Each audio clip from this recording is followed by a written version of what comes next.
President Cyril Ramaphosa is currently visiting, of course, the Eastern Cape. Let's head live now to our reporter Lerato, Fekisi, or let's listen into as he is addressing the residents that have been affected by the floods. As we can see on screen there, our reporter Lerato, Fekisi is there.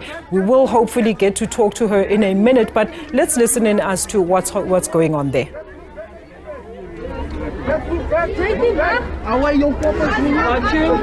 a very good afternoon. We are in one of the badly affected areas in Lapland, here in Kariega, an area that was really marred by the high levels of floods that took place a couple of days ago. Earlier on, the president spoke to one of the residents. When you walk inside that person's home, it's literally dripped in water. There's mud everywhere. He said that he lost most of his possessions, and he's been struggling now to go to the temporary community structure that has been set up, because he says his home is in a low-lying area. Should the flood come, the floods will completely destroy his home. So he says he's opted to succumb to the cold. He's opted to succumb to the heavy rains that continue to pour here in Kariega, because he says his home and what remains of it, the dilapidated structure that currently is what's left of his home. So the president is currently inside another house, a second home, where an elderly lady who's been staying for over 46 years says that she is appealing to government to come and assist her to rebuild her home. Outside, it looks like it's okay, but if you walk inside, you can feel the cold, and the extent of damage is visible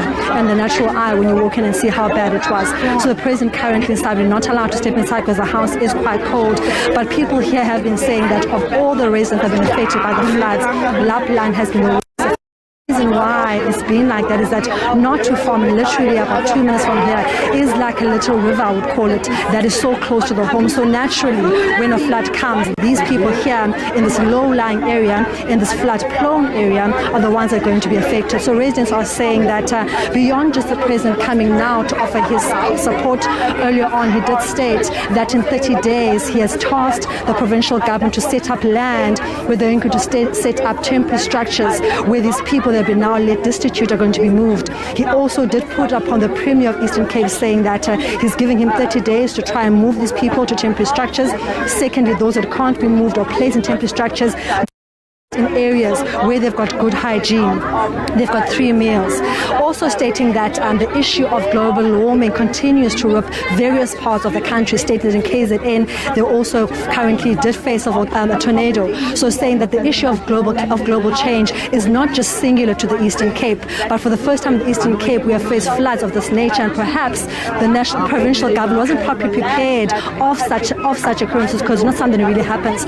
So he was saying that he promises the residents here that in 30 days a land will be set aside to move those that don't have homes or in low-lying areas to these temporary structures. He's still inside, he's making his way here. Tata, sicela nje tala nawe. Osibasile tata, siqala ngawe namhlanje upresident elapha, ingaba kwenzeka into endlini yakho? Ma pha kumu endlini siyesa wamanzi, kodwa xana bekuvalwa apha ngumasipala le nto bingazokwenzeka isezikhuliseka. Bavule iproject abayenzileyo yiyo bibloka amanzi, atshintsha idirection. Lo manzi ekutshintsheni kwawo idirection aye evula umkhukhula wokukhukulisa abantu. Ilishwa le nto ke ngoku kule area ndihlala kuyo, ininzi labantu abaphangeli kwaye abantu bebala abagugileyo. Siqale ufumana uncedo ngohlobo sifumana ngalo namhlanje ukuza kupresident sikwazi ukubonakala kuzo. Ingaba wena tata urhulumente uyamtshola ngesi siganeko? Ewe mamam, kuba umasipalati bengayivalanga laa nto bengasokulela kusekwafika umasipala wazovala le drem. Njengoba uzabona ngoku xa sisiya nopresident ukuba kunjani, nawe uzazibonela ingazokwenzeka ba bingakhange ivalwe laa nto amazibe weziphumela. Indlu yakho tata siyibona iyayidada emanzini, kukho amanzi phantsi, kodwa uthi ngcono uhlala apha ngoba uyoyika uba ungahamba ngezobonakala omkhulu ngaphezulu. Apha kwakho umlambo kokuqala. Le nto ayiqali ukwenzeka, yake yenzeka ngo-1976 uqonda kwethu, kodwa zakukhukulisa ngolu hlobo. Imvula yake yana kudala isina indla ngo-19 ntsuku ezibalekayo, zange sasifumaniseka, kodwa bathe bovala ngalaa nto iphaa safumana esi isehlo nento yenziwe ngabantu kuba mayibenje. Well, one of the residents here is just saying that he really does blame the provincial government, saying that that this area back in 1976 did have an occurrence of such a nature, like a flood, but not to this extent. He says that even since the provincial government put a barrier, the water has been easily flowing. I want just my cameraman just to pan for you so you guys can just see for yourself the extent of damage. What you see here were actually temporary structures, not temporary structures, but actually homes that have been destroyed by the floods. So I would really say that Lapland, of all the areas you have covered in terms of destruction of land, destruction of homes, has been the most affected. So you can see for yourself, this what remains of people's homes. This is where people actually used to stay. 2 weeks ago, there were homes built by people.